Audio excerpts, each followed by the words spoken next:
Roger, hey, happy New Year. Hope you are well. I haven't had much of a chance to watch the Australian Open, which really kind of sucks. But it is what it is. I managed to see some clips, and I actually just checking in really quickly for a quick video today. And trust me, it will be quick, at least under 10 minutes. Um, So I just noticed a couple of things. I saw like a little bit of practice session with you and your new coach. So Stefan, and it's Edberg. I know in the last video I said this really obnoxious like Eggberg, and if you saw that video, it probably was like a really good laugh. But Edberg, I kind of like get it, like go maybe dyslexic or something like that. It's Eggberg, but Edberg. There we go.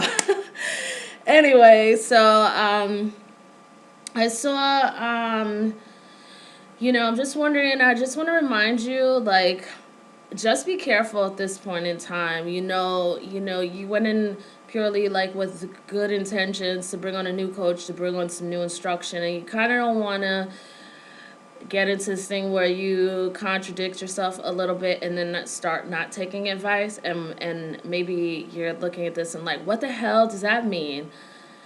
I mean, Roger, I don't even know how to explain it. It's just a gut feeling. I'm sorry. I love you and all, but I'm just saying. I'm gonna post a clip of a video somebody, taped you with Stefan.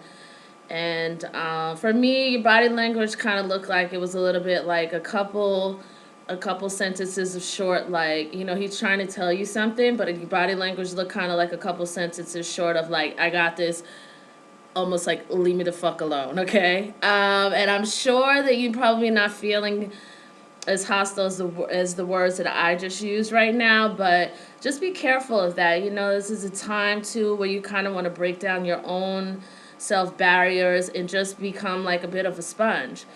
And even if you have to fight with yourself in order to do that, which means he may give you advice that you feel like, listen, I've been down this road. I played tennis long enough to know that this won't work, or something like that. Or I don't want to do drills, or I don't, I'm not saying that any of this is true of what I'm saying, that you're exactly saying this, but be aware of any kind of resistance. Yes, you do have a lot of experience. Yes, you are proven. Yes, you are more proven, performance-wise than plenty of these people. Like, I mean, I wouldn't even know Stefan Edberg if I stepped on his foot and spilled my drink on him as I was walking through the tennis arena, my Coca-Cola or whatever. Even I don't really drink Coke, but I'm just saying, I know Roger Federer. Everybody knows Roger Federer, but, I think it's also time for Roger Federer to sort of break down old Roger Federer in a way and just be careful, because a lot of us, can see things in your game that need changing. I mean, even me, like a total amateur, I think there's certain things, certain points that I've made over the past year or whatever that have been very valid. It just takes an extra set of eyes, an extra set of eyes outside of yourself, So just be careful of the resistance that comes up, and be careful also the way that you set the tone, like, because your body language in that, and it's not, it's funny, I just want to jump away for 1 second. It's not that in your videos, because I talk about body language a lot and stuff like that with you, it's not that I'm like looking and analyzing your body languages, but it's just like, how you just naturally just innocently watch someone, and as whatever they do, you get hits, you know what I mean, you get interpretations, and that is what I saw in that video. Like, it was kind of like, he's trying to tell you something, you're kind of like, yeah, kind of like, all right, and I get it, you probably in the middle of your routine and different things like that, and you're trying to organize your own thoughts, and then you have somebody in the middle of something trying to tell you something while you're even trying to process your own thoughts. Maybe that was a little frustrating, you just wanted him to give you a minute.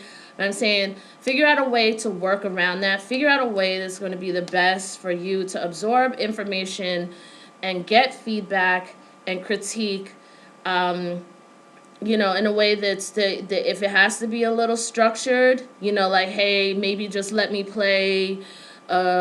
just play a couple of, maybe just let me play a couple of, I keep wanting to say sets, but it's not sets, but for lack of better words, sets. Outside of tennis, the word sets would make sense. So let me just play a couple more sets of my practice, and then, maybe after I finish that complete set, just go down the list of what you want me to do, and that way I have my own thoughts organized. At the same time, I could take your critique, and then I could perform better and take the feedback better. So, I mean, even if you need to do something like that, do that, because if you are doing this body language, like, yeah, okay, yeah, like almost like get out, don't tell me anything. You start training people, you kind of, it's what happens psychologically. People, we just read each other, and our intention is not to bother someone. Our intention is not to upset someone. So you might be kind of like inadvertently training him to start changing his mind and going, well, I want to kind of tell Roger this, but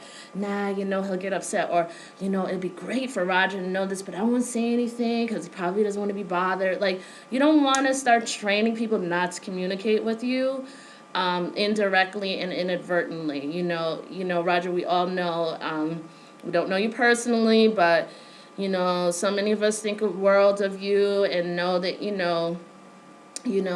are, overall in general of what we could see and know of you, that you're a very nice person, and very straightforward as well, and totally capable of just really verbalizing what you need and want. And and a lot of people don't even have that skill as well. But you're very good at it and very good at being very straightforward. But yeah, I do think it's just a little bit of a challenge for you, and I think it is a little bit of a pattern. I think you probably did the same thing with Paul Anacone too. Only that I think a difference between Stefan and Paul, and maybe this is a little rude to say, or rude to put this out, but maybe, I don't know Paul Anacone's finances or whatever, but I feel like he's a little bit more accommodating to you because maybe he needed the income. Whereas maybe Stefan, I don't know. I mean, this could be a little bit of a wild sort of assessment. I don't personally think so, but, you know, he doesn't necessarily need the money. He doesn't, I'm not saying that Paul Anico necessarily need the money desperately or anything like that, but maybe this is a good source of income, so he was more accommodating, and therefore sort of created a little bit of a codependent relationship with you and your resistance. And I love you, but I am saying this to you. I do believe that you are struggling with resistance, and I do believe there's a certain point in time where you don't want to listen to feedback. Okay? So anyway, I think a difference maybe with Stefan is that he didn't need to do any of this. He didn't need to be your coach. He didn't need to come out of retirement. He didn't need to decide to go on the road. These were all personal choices. So I think I'm glad about that, because I feel like the dynamic could be a lot purer. He can give you feedback, and it'll come from a place that's not dependent on you. You know what I mean? It's just dependent on, I'm a coach, this is what I need to do. It's not dependent on, oh, well, let me make sure I don't upset Roger, So just be careful of that. I know your intentions are pure and good, and I know you really want to win and stuff like that. And I know you're proven and you have a lot of mileage, but after a while, we all have a lot of life experience. We all, excel in one way or another, but things change, And yes, of course, Stefan, it played in the past and stuff like that, but I still think he's a fresh pair of eyes who can definitely, I think he can help you improve just based on your own personal assessment. And that might even seem like a contradiction what I said, but I'm not going to go off into trying to justify that. But I feel like you're in a super positive place just alone by being associated with him. So therefore, I feel like you're going to come into a lot more tennis matches. Being a hell of a lot less psychologically burdened. With this psychological liberation, so to speak, which is it's only going to be even more helpful. And what else? Yeah, all right. Let me just jump off because I don't have much time, and then we are going over into 10 minutes. But I promise you we will not go over into 20. But I definitely promise we won't go into 30. I know that much because I got shit to do. Sorry. Anyway, so although I'd rather be doing this than any of the crap that I have to do right now. I think one of my favorite tennis writers, actually, I think one of the strongest ones, I mean, who engaged me personally, um, is one person is Steve Tignor. I'm sure maybe you know him or whatever.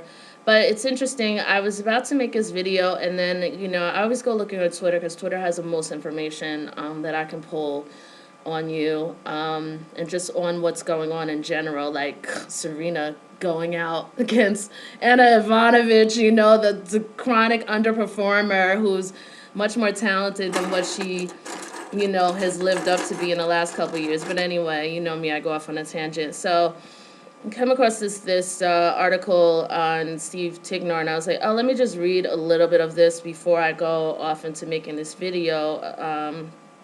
To Roger. And it's interesting because I just want to pull one portion of it out.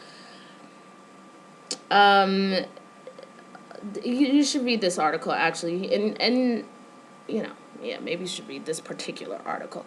Anyway, so in the past, he says, Federer has been criticized for being stubborn.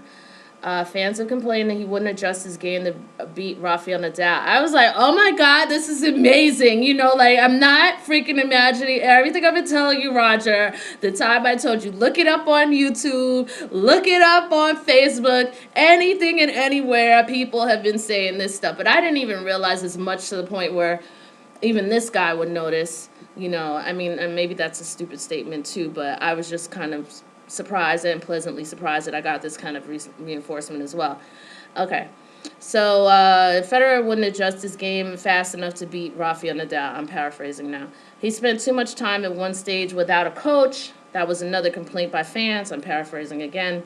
Trying to prove he could win on his own. I never thought that. That doesn't apply to me personally, but I'm sure some people thought that. That he wouldn't get with the times and even try a bigger racket. So, yeah. I mean, all of this is very, very interesting that he says this because, this is just everything is like it was in my head almost, except for you trying to prove you could win on your own because you've proven that already. I've never really thought that was such a thing. And I have no problem also, too, if you feel that you can't get the proper leadership, why should you rush into getting new leadership, That's just one small aspect. That doesn't mean I'm contradicting everything I've said in the past about you taking too long to get a coach. Anyway, so this time Federer, with virtually all of his professional goals accomplished, went with his gut and his heart and went with what felt exciting to him. For those reasons alone, I'd like to see Fedberg find success. They have got to stop mixing these two names together in the media. It is just straight whack. I'm sorry. It is just, I will never use that term. This is probably the last time you hear me say that term together.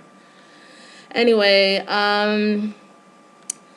I was looking further, scanning his article, and he said something along the lines where, yeah, you're stubborn, and then you are this person who takes a long time to change, and that, don't get upset when I say this, okay? Just prepare yourself. He even wrote in the article, he said, even your parents said that you have taken a long time to make certain changes.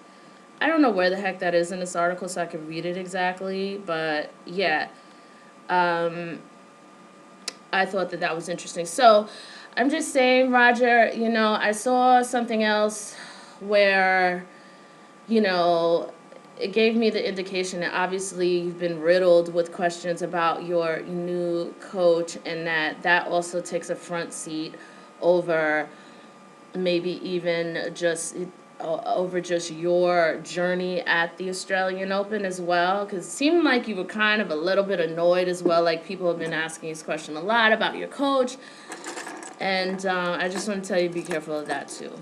Don't lose the focus. Just know it's an exciting development for people. Don't let it get into something.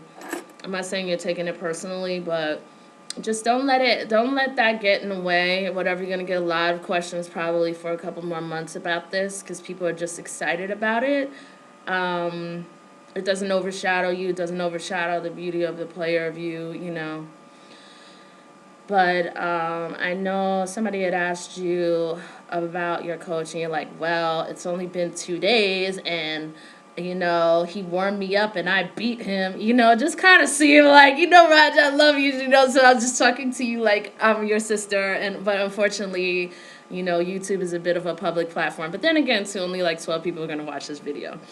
So whatever, as long as you're watching it, I really don't give a hoot otherwise. But like you got to change some things in your head. Like, this is not about you right now. This is about your improvement. It's not about your perception of what the public is excited about and keeps riddling you with questions about. It is just about you improving, working with the person that you truly believe in, getting the information that you truly believe you can get from this person. The thing that had you make I think, a very good and solid decision in choosing this person. And also, on the other hand, this person believing enough into you to come out of his own personal life to just travel on the road again and, be away from his family. So when he doesn't have to financially, not to keep throwing that out there, but I'm just saying, like, focus on that. And this is the time, number one, to do what you originally set off with, without the byproduct. You want the advice from this man. You want the counsel from this man. He's a completely different person from you, so he's going to have a completely different way of doing certain things that maybe sometimes you won't even agree with. He's going to want to tell you certain things. And Roger, I love you, but listen to me, please. Take the freaking advice. You know what I mean? Because you can't see yourself out there. If you had been able to see yourself out there, you'd have been winning. There's no reason for you to be losing, Roger. There's no reason for you to have lost. What, you want me to repeat the broken record again? Let's just go back. World Tour Finals against Djokovic. There's no reason you should have lost that match. There's no reason. A number of matches in the last 2 to 3 years, let's just leave it like that. Let's just say the 2 to 3 years, let's not even go back any further. 2 to 3 years that you should have lost. You had a coaching team. I feel like, again, I told you in my old videos that it seemed to me psychologically on some level they were always trying to get you to trust them. So hence always the Roger Federer hats and all of this stuff. That's my hunch that you wouldn't take feedback from them as well, but I'm kind of paraphrasing. That's not the only reason. There's a whole list of reasons of my perceptions as to why I came to that. But I'm just saying, listen to Stefan, become a sponge, figure out the best way for you to become a sponge, and, allow his feedback, even if it seems obvious, allow it. No, of course, you're not going to want to be treated like a child. No, of course, you're not going to be wanted to be treated like a second grade student. But, you can shape this, and you can shape his level of communication in a way that it comes back in a way that is comfortable for you, that you can accept it, take it on, process it, and not feel like possibly, I don't know if this is the truth, but possibly that you'll get in this situation where you don't feel like an adult anymore. You feel like, you're just a student. I get it. I totally get it. You've been running the gamut. You make your own income. You're doing all this stuff. So people coming in and telling you what to do is a bit of a problem. But this is something different. Again, if you had been doing this right, Roger, you would have been winning, because there's no reason outside of maybe a little bit of problems with your back. There is no reason. And don't you dare, I love you, but don't you dare try to use that as an excuse of not having won and been like, well, yeah, I would have won more. But I'm saying you made it to a lot of semifinals over the last couple of years. You should have been making it to finals and winning. That's the difference between the back problem for me, okay? Anything outside of that back problem, you weren't able to see. You weren't able to get past your own nerves. You weren't able to convert breakpoints in a lot of areas. You're a little bit too timid and not out the box in the first set. Sometimes you're almost a little bit teetering on lazy slash I hate to say it, you're not a lazy person necessarily physically, but I think a little bit mentally. It's not lazy, but it's a lighter degree of laziness, which is a word I can't think of right now.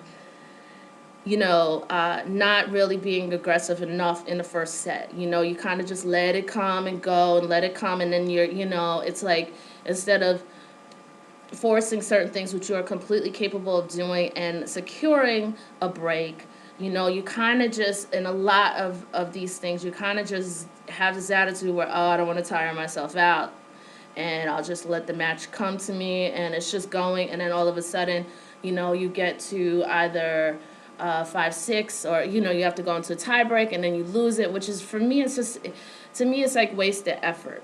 You might as well put the effort in and go for it. Now, had I pissed you off with some of my assumptions that may have been wrong? I don't think they're assumptions. I think, I've been watching you long enough, and those are things that are just based on, assessment. So I'm just saying, pay attention to your coach. Figure out a way. You have made your own way for a long time. So I think that when you've made your own way and you're bringing home 70, 80 to $100 million a year based on your own effort, and sometimes not even having a coach, it's kind of like, look, I've been handling this for a long time. I don't need somebody telling me what to do. There's a certain resistance there. You may not 100% notice it, but I wish you to be a little bit more mindful of it. Like, notice how you're communicating. Notice what's coming up. You know what I mean? Like, and watch that video. I'm going to put the video on. You're going to kind of see yourself. You're kind of like, yeah. You don't want to train this man not to start telling you stuff. You don't want to train him to go. You don't want to train him to be, again, feel like, I don't want to say anything to Roger. He could really use this, but I don't want to say anything because he's going to get upset, because what'll happen is, what I noticed too with certain people, and in my own experience too, when you have people coming in, you're newly hired, like they come in most intense in the beginning, like they're already psychologically ready, set, go. So you kind of want to allow them to stay in that frame of mind for the long haul. You don't want to train a person to have to hold back and then be like, well, you know what, I'll let him run the road and lose some stuff, lose some matches, and then after he loses those matches, then I'll tell him a little something, whereas he can improve it and could have won it. I'll show him this and I'll show him that, and then that way he'll trust me better. Like, you don't have time for all that, Roger. You don't have time for people to get an impression from you. They feel like they can't talk to you, and then they have to take months. Like, oh, well, let him get to know me first. Let him trust me, so then I could, maybe then I could give him feedback that would be taken better. You know what I mean? You don't have time. You have an entire season in front of you. You don't have time for this bullshit, Roger. And I love you. I'm just saying, you don't have time for this. You don't. You don't have time for you to get in this whole, like, year-long thing. I'm just saying, you guys may be very good friends, and you may feel that I'm really wrong in a lot of my assessments, but honestly, I don't think so. So I'm just saying, like, don't waste away like this the initial enthusiasm. Don't throw water on it. You want this man thinking about you every moment of the day. You want this man thinking about strategies every moment of the day. You want the eyes open, because you can't just do it on your own. If you could do it on your own, Roger, you'd have been doing it, but you haven't been doing it for the last couple of years. Not the way you want to do it, and not the way you should be doing it. And that's the only reason why I could say this to you like this, because if you truly weren't able to do this, like physical or something, I would never say these words to you. I would never say anything like this, because that'd be too cruel. But the truth of the matter is that you should have been winning a lot of stuff. You haven't been winning, and if you were able to see it on your own, you would have done it. But there's something you're not able to see, so you need to let these other eyes in. Do not destroy this with this man. Don't throw water on his enthusiasm. You need somebody whose eyes are going to be open when yours are closed.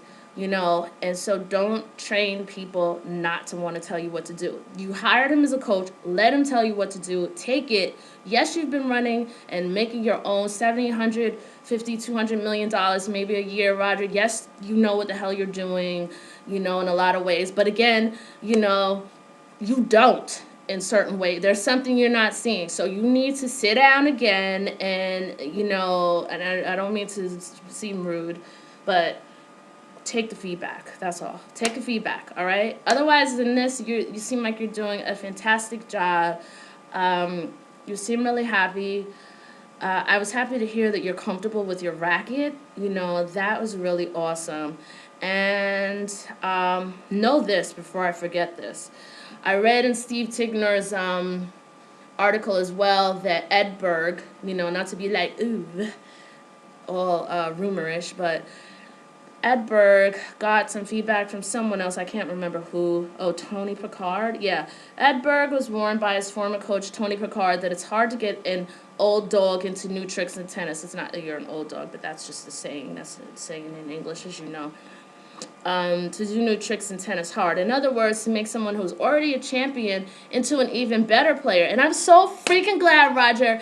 There's somebody's looking out for you in the stars, because I'm telling you, I was about to make this video, and then I said, let me read Steve Tigner's article, and damn it, he's like saying a little bit of the same thing. So listen, Roger, learn to listen. It's all right. We all have trouble listening. I've been told that I have issues listening too. And I don't even bank half the money you do. Not yet. So, Edberg never coached another pro, and he hasn't seen many of today's players live. Live. Okay. Well, that's all right. But even with those caveats, I can see why, from a tactical and psychological perspective, this student would choose this mentor. And look, he uses the word student as well. It's interesting. Two areas where Federer has struggled, his return and his net game, are two areas where Edberg excelled. I've always thought that Federer could benefit from a tutorial on volleying given by Pat Rafter on how to use your legs as well as your hands up there and how to stalk the net. But Edberg, another legendary net stalker, should do nicely in that department. Roger, do you hear that? Listen to that, Roger. I'm going to read this to you one more time, Roger, okay? And I'm going to read this to you so that you know when the resistance is coming up on the court, which means for whatever reason you don't even know, but you start turning away from this man, you start giving him body language like, don't fuck with me, I know what the fuck I'm doing. I'm sorry, Roger, but that was a little bit of your body language, maybe not in those words, but ultimately in those words. No eye contact. The way to, maybe you're not shooting his ideas down, but you stop giving eye contact. You start maybe getting on your phone or playing with your racket, or even maybe talking off into somebody else. Like, just notice those things and stop them right away. If you have a particular playing style, like I said, where you feel that his feedback and his criticism will come at a better time 15 minutes from now, then you need to let him know. You need to sit down and structure a way where the feedback will support you better as a player, giving your style of optimizing your own personal performance, like at what the timing is. So that's something that you can handle. He can just take notes and say, you know what, 10 minutes ago you did this, and I need you to do this. You could arrange that. Feedback in every 15 minutes, not after every play, because I work better that way. That's fine, but you're slipping into a little bit of a pattern, and I know the same thing happened with Paul Anico, I know it, and you go back to my old videos, I always said this. So, just good luck with everything. Notice what's coming up, and even notice if you're getting pissed off from what I said, and really analyze that, like what are you thinking in your mind? Like, if you get feedback from someone, are they going to be able to take credit for, reshaping Federer? That's no big fucking deal as long as you're winning, in my book. Whatever it takes to win, you already have the skill. You just need the second set of eyes. You have the skill. You have the physique. You're doing amazingly well. And you have the fans and the people who are just outraged that you're not doing so well. And you have people like me and Steve Tigner and other people who are noticing, and your parents noticing you're not changing enough, noticing your stubbornness. And these are feedback terms. These are all things Even down to what Sangha said last year in an article, that you refuse to even come back from the baseline, like step back from the baseline. There's certain things that you just won't conform to. And, if you keep going in to the same situation with the same beliefs and conditions, you're going to keep getting the same results. You know how they say, if you want something to change, you have to change. You can't expect something to change without changing your conditions and actions. Something along that line. So anyway, I think you get the point. Love you, so proud of you. Otherwise. And I'm super excited because I just really feel like, I just have a feeling this is such a great partnership with you and Stefan, but utilize him while he's excited now, because when you start training people not to, again, from the start, you start like throwing water on their enthusiasm or their commitment to doing their job, they're going to do less of a job in the future, because people tend to eventually like kick back in their job a little bit. So you want to like really optimize the experience now, so that he's forming, all of the good habits right now, and will keep up with that. And then, if he decides to slack a little bit, which every single person on this earth does in some way or form or fashion, they slack a little bit over time. There's just going to be something little. You don't want to have him excited now, ready to go. You're throwing water all over it. You're bringing his enthusiasm down here, and then later in the season it's going down even further, with little things, Anyway, good luck. Listen and hear yourself. Notice where your resistance is. Don't notice where you're making excuses to defend your resistance, and get to it, Roger. I really feel like this is something good. I really feel like this partnership is something good, and some of that is based on the fact of how excited you were to deal with him to begin with. So don't get mad because people are going to be asking you all these questions about him. Don't get mad and don't give off attitude, because you do have a little bit of an attitude, but who doesn't sometimes? I can't say that I've never had an attitude, trust. But, saying things like, oh, well, I beat him, that's not going to, you don't want to create like a bit of something like what Rod Laver has. So, bullshit on Rod Laver and the Australian Open. They give you the hardest fucking draw every single year. I'm sorry.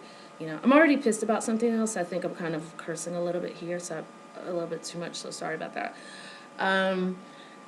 The Australian Open, the draws you've been getting are ridiculous. Djokovic had a cakewalk to the draw, to the finals. Not to say Joker is a bad player. He's excellent. I love Joker, but I'm just saying he had a freaking cakewalk to the finals.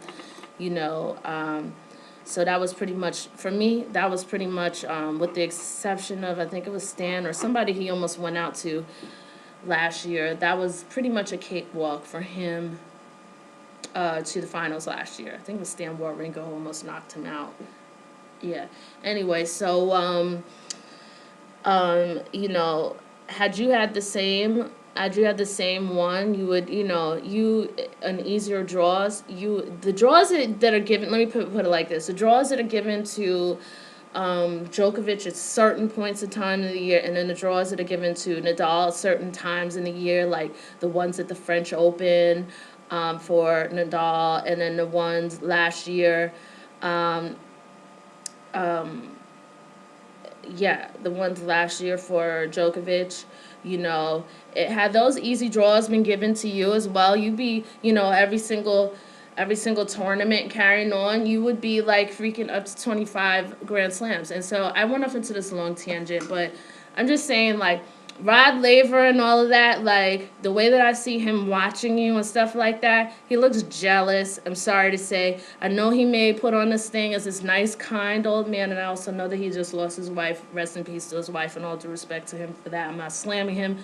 But I'm just saying, to get back to even longer a point, is that you saying, oh, well, I beat him, Stefan, it's kind of like, I don't want to say it's humiliating. I'm not sure that he would take it that way, but you don't want to do stuff like that to your coach. You don't want to create something like with Rod Laver. Like Rod Laver, I don't care what you or anybody else says, he's been competing with you ever since at least Wimbledon 2008. You can see it. He shows up to the matches. He wants to see what's going on. Even Bjorn Borg was for a while hovering around and was glad. I think at the 15th Grand Slam title that you received, like Borg was going to get one of his records either broken by you or Nadal, but the one that he preferred to have broken was by Nadal rather than you. So you don't, you in a world where you have all these older people anyway competing against your records, not wanting to, on some level, you kind of can't blame them. They don't want people to outdo them. But, if you have someone coming in out of retirement who, first of all, doesn't have to do this financially, doesn't have to be on the road, all this traveling, all this stuff, all this time from his family, probably creating a certain level of stress with his wife and his children that he's not even feeding over to you guys, So he is making a sacrifice. Granted, it's his own sacrifice, but still, you don't want to diminish the blessings that you have, you know what I mean? Because this guy could come in, he could be a total douche and, excuse me for saying that, but, be like, oh, I'm not going to let Roger know everything and stuff. I'm not going to let Roger outdo me. And granted, you have outdone him because, like I said, I never even heard of Stefan Edberg, but I'm not a huge tennis person. He wasn't a big names like Borg and McEnroe and Connors and the rest. So, from that era. Obviously you've outdone him in certain ways. In many ways you've outdone almost everybody, but I'm just saying, like, don't ruin it. Don't get out in front of the public and say things like that. Well, I beat him, don't say things like that, because then you're going to start possibly having him click off into a competition thing, and you don't want that. He's not your competition. He's your coach. He's in your box. Your competition is Rafa. Your competition is Djokovic. Those people are your competition, and don't say any more about Becker, who seems like a really nice guy in his own right, too.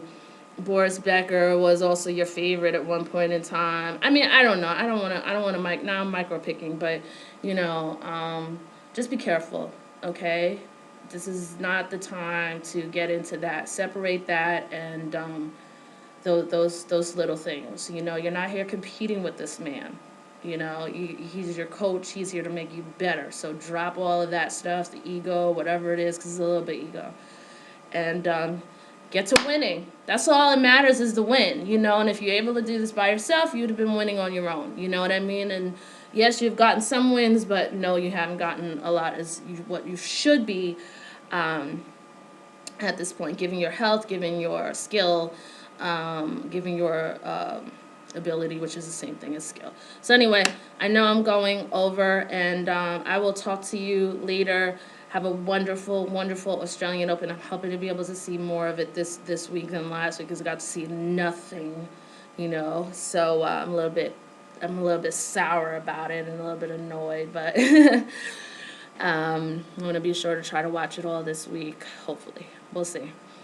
That means getting up at 3:30 in the morning. And I actually look forward to seeing you in the finals if I don't make another video for this week. I look forward to getting up at 3:30 in the morning, Roger. So, drop the BS. I love you. I'm talking to you like a sister. Drop the BS and get like a sponge, okay? Soak everything up this man has to tell you and just drop all the ego. You know what I mean? Because it's an illusion, okay? At the end of the day, it's an illusion, all right? Love you, Raj. Wish you well. And kick ass. Talk to you later. Bye. Oh my God, 40 minutes. I can never